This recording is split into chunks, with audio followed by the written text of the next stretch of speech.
ibu itu iki maknane versi-versi ya, wajib nyusoni anak-anake selama 2 tahun penuh.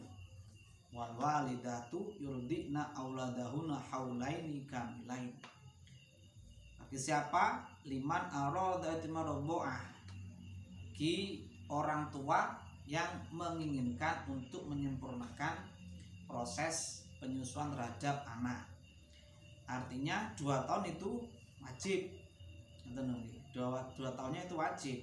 Masalah munjuline ngono nggih. Fi madalika laisa fi haddun. Tapi 2 tahun sampai penjul 2 tahun gimana Pak? Enggak apa-apa. Ngono nggih. Tahu nanti itu di napa jenenge di ayat terusnya nanti kurang dari 2 tahun enggak apa-apa, pokoknya sementing ada kesepakatan dari kedua ayah dan ibu dengan mempertimbangkan kemaslahatane anak. Lek anak yang kok kaya disusoni gurung 2 tahun wis gelem, kan enek kan kadang bahasane kuwi yo arek kesundulan. Berarti enggak. Jadi arek di umur 6 bulan ya kan, mboke wis meteng meneh. Nah, iku bapak iku wis berancah tenan niku kakean mangan sate pekecot. Lho aku dikanca ngono kuwi ya. Lho, iku lek ibuke iku wis apa jenenge arani hamil ya, iku susune gak padha karo sing ibu sing durung hamil. Pengaruhe nggone anak sing nyusu mau. Ngono lho. Paham gak? Jadi susu sing metu teng nggone ibuke, kuwi aline kan susu sing campur enek darahe sih. Berarti yang kesampean susune arek wedok iku legi ta. Kayak denko ngono ta. Kleru. Gak rasane kuwi paling yo ya mungkin enek mambu gedhe wong iku cek terusane. Dhisik arek cilik nang jero weteng kan ngombe darah ibu kan jarene kan kamane ibu gak head ngoten. Ya lek ibu wis gak head gara-gara meteng. Ya kan, maka nanti sesuai gak enak, gak mau bambu amis ngono kuwi malah anake wis gak. Ngono lho nggih. Jadi diangen-angen tenanan itu harus dipraktekkan tenanan dalam rumah tangga. Untuk 2 tahun ibu itu wajib nyusoni anake dan walal mauludi lahu rizquna wa kiswatuhun nabil ma'ruf. Kewajiban nyusoni itu milik ibuke, kewajiban ngragati nyusoni ne iku milik bapake. Kewajibannya. Maksudnya gimana Pak? Berarti lah ada beberapa kondisi ya. Iji, wong tua sing wis sepakat sadurunge anak lahir pegatan. Ya toh, A karo B jodonan. Pas kondisi meteng 7 wulan sing wedok ditalak. Oleh Pak ngoten niku. Yo oleh lek mentolo. Oleh ae secara fikih. Ngono kan akhire anake lahir. Lah iki anak sing lahir iki wong sing nyusoni tetep ibuke sing kewajiban. Ngono lho. Ya, terus mari ngono ngragati ibuke nyusoni iki mang walaupun sudah bukan istri dari si bapak itu tetap wajib nafkah gara-gara minangkani kenapa si ibu tadi nyusoni anake mantane. Walaupun ya anake barang aja nih. Paham toh? Kewajiban nyusonine tak ibuke, kewajiban nafkoi ibu yang sedang menyusui itu miliknya sang suami. Nah terus nanti kalau umpama ibu yang masih berstatus istri gimana Pak? Berarti nafkah double. Paham? 1 nafkah tiap hari, nafkah, kemudian minta sandang, pangan, macam-macam. Itu karena si istri masih jadi statusnya istrinya. Dan yang kedua ketika masih menyusui, maka nanti itu enek nafkah dhewe. Lah kata-kata ngeten niki teng mriki bahasane walahuna ujratur radha. Teng mriki bahasane itu seorang istri nggih yang masih menyusui anaknya itu punya 2 hak nafkah kan. Nah itu boleh minta ongkos minta nafkah lebih saat istrinya itu sedang menyusui selain nafkah-nafkah saat sang istri tidak menyusui. Paham kan karepku? Nah kata-kata boleh ini berarti tidak harus. Ngoten lho, aja ngene pas wae nyusoni akhirnya njaluk sembarang kali dipunjul-punjuli. Mriki dikai embel-embel la tukallafu nafsun illa wus'aha. Ngono lho. Walaupun sang istri itu punya hak 2 nafkah, saat dia menyusui anaknya bersama dengan suaminya, masih bersama statusnya bersama suaminya, tapi jangan semenang-menang terus minta nafkah sepunjul-punjule munjuli kemampuane sang suami. Iki kaidah sing mateng. Ngono. Paham ya? Iku diterjemahane ngaten niku. La tudara walidatun biwaladiha wala mauludul lahu biwaladi. Tidak boleh seorang ibu itu disakiti hatinya dengan menggunakan anaknya. Gimana maksudnya? Umpama si ibuke nglairne ya, kan mau sudah kan kewajiban untuk menafkahi wanita yang menyusui anak kan kewajibannya ayah.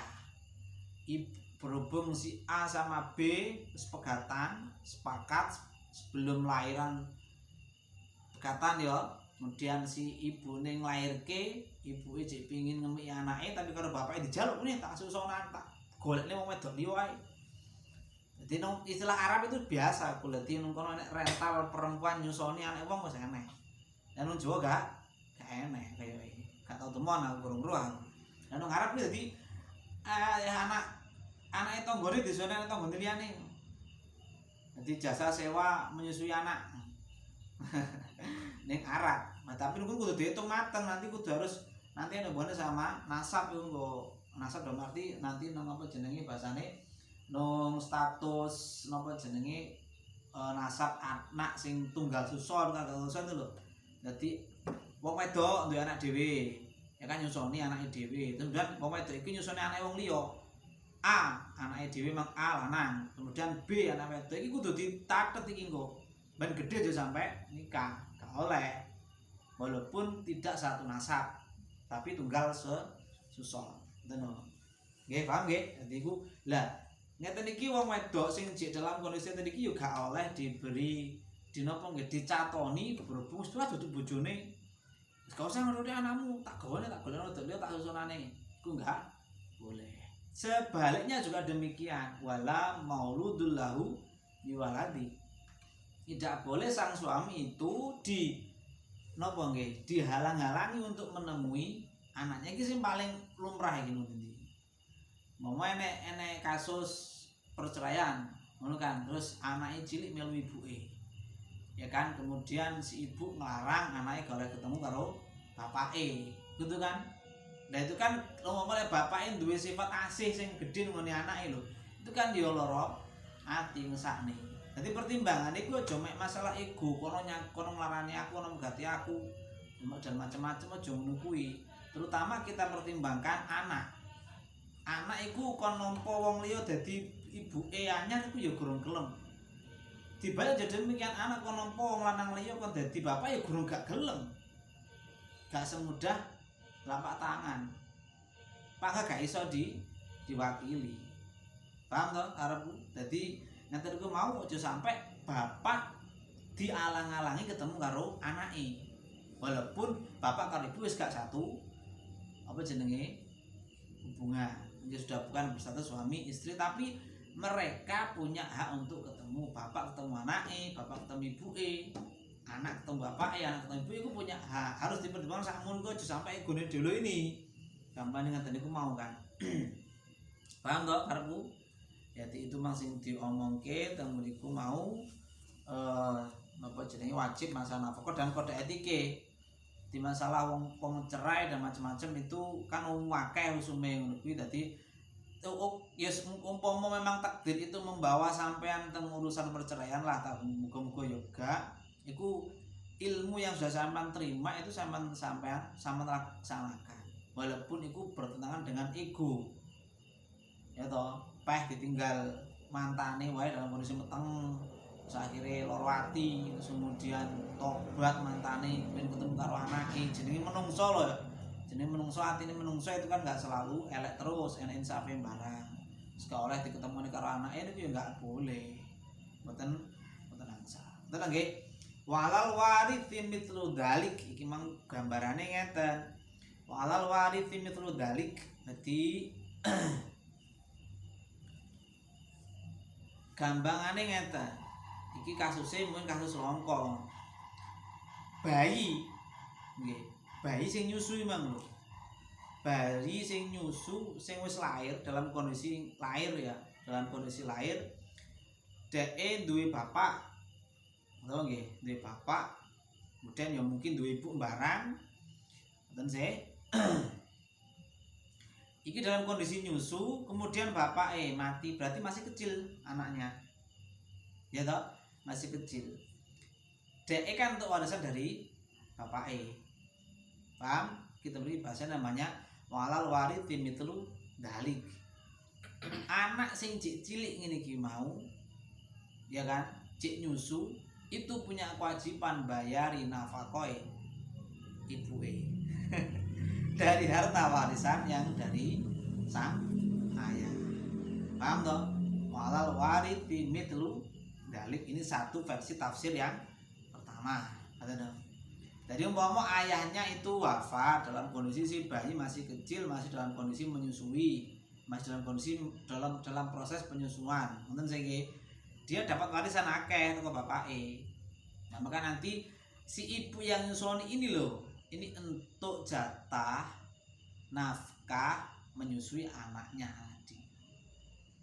Paham toh? Harap itu. Lek gak duwe lho, berarti gak duwe gak kena. Lek gak duwe ya apa meneh, gak oleh di apa jenenge lek ngarani gak oleh dipaksakan. Tapi ini bahasane wa illam yakul lahu malun ujibrat ummu ala radhaah. Ketika sang ayah sudah wafat, ya kan, kemudian tidak meninggalkan harta warisan sama sekali untuk si anak, maka nanti ibunya itu harus dipaksa gelem gak gelem kudu nyusoni anake tanpa dikasih nafkah, tanpa dikasih opah untuk menyusui. Nah, paham nggih? Fa in arada fi shalan antaratim minhum wa tasyawurin fala junaha alaihima. Andaikan ayah dan ibu itu menghendaki untuk bahasane Jawa menyapih, bahasa Indonesia apa nyapih, memutus proses penyusuan terhadap anak sebelum habis 2 tahun, dan keputusan itu antarodin minhuma, kesepakatan di antara kedua belah pihak dan sudah diperhitungkan matang-matang. Fala junaha alaihima, maka tidak apa-apa bagi mereka untuk mengurangi jatah nyusoni kurang dari 2 tahun. Syaratnya loro, tarodin dan tasyawur. Kata-kata tasyawur dimiliki di KI tafsiran tadqiqin nadri fima yuslihul walad. Dihitung bener-bener apakah keputusan memutus proses penyusuan terhadap anak kurang dari 2 tahun ini tidak memberi efek bahaya pada anak.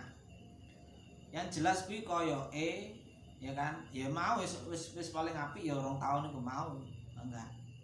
Jadi ya sampean pikir ya susune ibu sak tetes wae iku mbek dibanding nih karo susu sing model paling apik sing dudu susune ibu dhewe kan, utawa langsung mbek susune sapi, langsung depne nang susune sapi ngono. Iku gak padha kandungane iki.